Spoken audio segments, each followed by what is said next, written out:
கன்னிராசினரை ஒரு நல்ல காலகட்டத்துல நீங்க இப்ப இருக்கீங்க. என்னன்னா ஒரு பக்கம் பாத்தீங்கன்னா கண்டக சனி. கண்டக சனி தான் உங்களுக்கு கண்ட அளவிற்கு சங்கடங்களை ஏற்படுத்தி கொண்டிருக்கிறார். நிறைய நெருக்கடிகள் உங்களுக்கு ஒரு பக்கம் இருக்குன்னா ஒரு பக்கம் அதற்கு காரணம் கண்டக சனியுடைய சஞ்சாரம் தான். எப்பொழுது 7ஆம் இடத்தில் சஞ்சரிக்கிறாரோ சனி பகவான் அவருடைய பார்வை 7ஆம் பார்வை ராசிக்கு கொடுக்கும். அப்படியே சப்தம பார்வை ராசிக்கு வருகின்ற போது அந்த சோதனைகள் என்பது மிக அதிகபட்சமாக சோதனைகளும் வேதனைகளும் சங்கடங்களும் நெருக்கடிகளும் இருந்துகிட்டே இருக்கும். அப்போ நல்லவர்களாக இருந்தாலும் கூட எதிரிகளாக மாறக்கூடிய, நண்பர்களாக இருந்தவர்கள் எதிரிகளாக மாறக்கூடிய நிலையெல்லாம் கண்டக சனி காலத்தில் ஏற்பட்டுவிடும். கணவன் மனைவிக்குள் கூட ஒரு இணக்கமற்ற நிலை உண்டாகிவிடும்.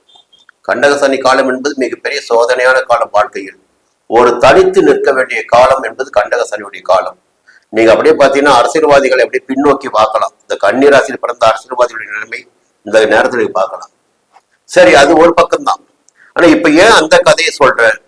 பொதுவாக கன்னிராசினர் பாத்தீங்கன்னா திட்டமிட்டு செயல்படுவதில் வல்லவர்கள், அறிவாற்றல் மிக்கவர்கள், பிறருக்கு ஆலோசனைகள் வழங்குபவர்கள், எல்லாவற்றிலும் லாபம் எது நஷ்டம் எது தெரிந்து கொண்டு செயல்படுபவர்கள் சாதாரண மனிதர்கள் அல்ல. எதிர்காலத்தை திட்டமிட்டு செயல்படக்கூடியவர்கள் கன்னிராசி பிறந்தவர்கள். சரி, இப்ப பாத்தீங்கன்னா சனியை பத்தி சொன்னேன் இல்லைங்களா, கண்டக சனிய. அந்த கண்டக சனி வக்கிரம் அடைந்திருக்கிறார் இந்த மாதத்தில். அப்ப முதல்ல ஒரு நிம்மதி பெருமூச்சை நீங்க விடலாம். சனியினால் பாதிப்பு என்பது நமக்கு குறைவித்து விடும். 7ஆம் இடத்து சனி நமக்கு கொடுத்த சங்கடங்கள் விலகிவிடும். அதிலிருந்து நமக்கு விடுதலை கிடைக்கும் என்ற நம்பிக்கை உங்களுக்கு வரலாம். இதற்கும் மேலாக உங்களுடைய லாபஸ்தானம் இந்த மாதம் பலமடைய போகிறது.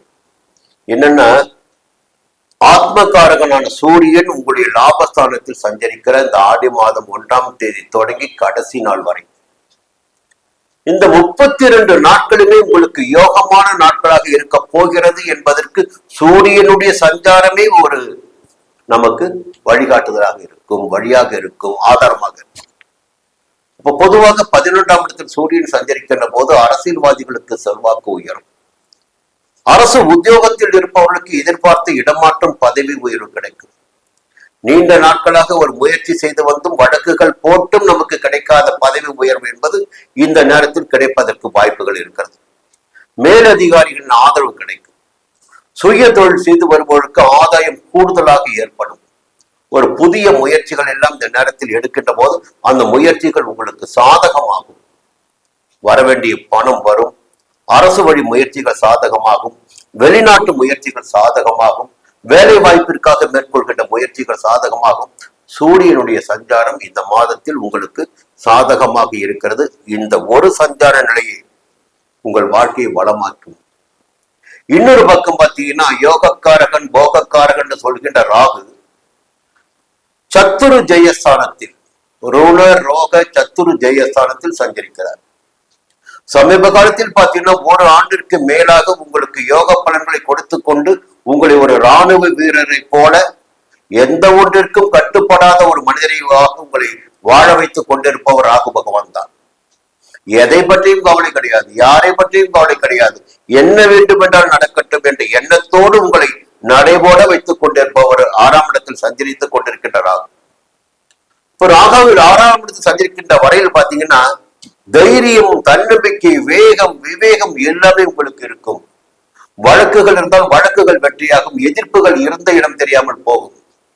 சொல்லிட்டே வருவோம், நான் 6ஆம் இடத்தில் ராகு சஞ்சரிக்கின்ற போது எத்தனை பேர் உங்களை எதிர்த்தாலும் சரி, எத்தனை பேர் எதிர் அணி பலமானாலும் சரி, உங்களை அவர்களால் எதுவும் செய்ய முடியாது 6ஆம் இடத்தில் ராகு பகவான் சஞ்சரிக்கின்ற காலத்தில் என்பதை தொடர்ந்து சொல்லிக்கிட்டே இருக்கு. அதை நீங்க அப்படி ஒப்பிட்டு பார்க்கலாம். இந்த காலம் பார்த்தீங்கன்னா ஒரு ஆரோக்கியம் மேம்படும், எதிர்ப்புகளை வெல்ல முடியும், வழக்குகளை ஜெயிக்க முடியும். இந்த நிலைகள் எல்லாம் இந்த காலத்தில் உங்களுக்கு இருந்து கொண்டிருக்கிறது. சூரியனுடைய சஞ்சாரம் கூடுதலான யோகத்தை கொடுக்க போகிறது. சரி, அதே நேரத்தில் பாத்தீங்கன்னா கேது 12ஆம் இடத்துல மோட்சஸ்தானத்தில் கேது. கொஞ்சம் தெய்வ பக்தி என்பது இந்த நேரத்தில் உங்களுக்கு தேவை, நிதானம் தேவை. புதனுடைய சஞ்சாரம் பார்த்தீங்கன்னா இந்த மாதம் அற்புதமா இருக்கு. ராசிநாதன் புதன் உங்களுக்கு அவருடைய சஞ்சாரம் பார்த்தீங்கன்னா ஜீவனஸ்தானத்திலும் லாபஸ்தானத்திலும்.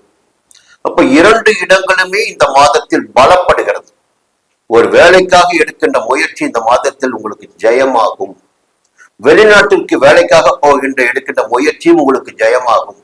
இந்த மாதம் மிகப்பெரிய யோகமான மாதமாக இருக்க போகிறது கன்னி ராசியில் பிறந்தவர்களுக்கு. அடுத்து குருவுடைய சஞ்சாரம் பார்த்தீங்கன்னா அவரும் லாப குரு தான். லாபஸ்தானத்தில் சூரியன், புரியுதுங்களா? புதனுடைய சஞ்சாரம் சாதகமாக இருக்கிறது. குரு லாப குருவாக சஞ்சரித்துக் கொண்டிருக்கிறார். அந்த லாப குரு பார்த்தீங்கன்னா இப்பொழுது அஸ்தமனம் அடைந்திருக்கிறார். அஸ்தமன நிலையை விட்டு வெளியில் வருகின்ற உதயமாவது என்பது ஆகஸ்ட் மாதம் 9ஆம் தேதி. அதன் பிறகு பார்த்தீங்கன்னா குரு தொடர்ந்து உங்களுக்கு யோகத்தை வழங்கி கொண்டிருப்பார். குருவுடைய பார்வைகளும் 3ஆம் இடத்திற்கும் 5ஆம் இடத்திற்கும் 7ஆம் இடத்திற்கும் கிடைப்பதால் நண்பர்களின் ஆதரவு மீண்டும் கிடைக்க ஆரம்பிக்கும். குடும்பத்திற்குள் ஒற்றுமை இருக்கும். நட்பு வட்டம் விரிவடையும். திருமண வயதினருக்கு வரன் வரும். சிலருக்கு நீண்ட நாட்களாக தவம் போல் இருந்து கொண்டிருக்கின்ற குழந்தை பாக்கிய தவம் இருக்கு பாருங்க, தவம் வரமாக கிடைக்கும். குழந்தை பாக்கியம் கிடைக்கும். தைரியம், தன்னம்பிக்கை எல்லாம் கூடக்கூடிய நிலையெல்லாம் மாதத்தின் பிற்பகுதியில் இருக்கிறது. அப்போ எப்படி பார்த்தாலும் பாத்தீங்கன்னா சுக்கிரன் சஞ்சாரமும் இந்த மாதம் சாதகமா இருக்கு. எப்படி பார்த்தாலும் ஒரே ஒரு எப்படி பார்த்தாலும் இந்த மாதம் கன்னிராசினருக்கு மிகப்பெரிய யோகமான, நன்மையான, சாதகமான, கையில் பணம் புரளக்கூடிய, நன்மைகளை காணக்கூடிய, குடும்பத்தில் ஒரு நிம்மதியினை காணக்கூடிய மாதமாக இருக்க போகிறது. உத்தியோகத்திலும் தொழிலிலும் நிம்மதியினை காணக்கூடிய, வருமானத்தை ஈட்டக்கூடிய மாதமாக இந்த மாதம் இருக்க போகிறது. கடந்த மாதத்தின் நெருக்கடி என்பது இந்த மாதத்தில் நிச்சயமாக உங்களுக்கு இருக்காது. இந்த மாதம் பாத்தீங்கன்னா சந்திராஷ்டம் என்று பார்க்கின்ற போது ஆகஸ்ட் மாதம் 4ஆம் தேதி இரவு 8:30 முதல் ஆகஸ்ட் 6ஆம் தேதி இரவு 11:58 வரை உங்களுக்கு சந்திராஷ்டமம். சந்திராஷ்டம நாட்களில் மட்டும் புதிய முயற்சிகளில் கவனமாக, நிதானமாக இருப்பது நன்மையாக இருக்கும். மீண்டும் அடுத்த மாதம் சந்திக்கிறேன். நன்றி, வணக்கம்.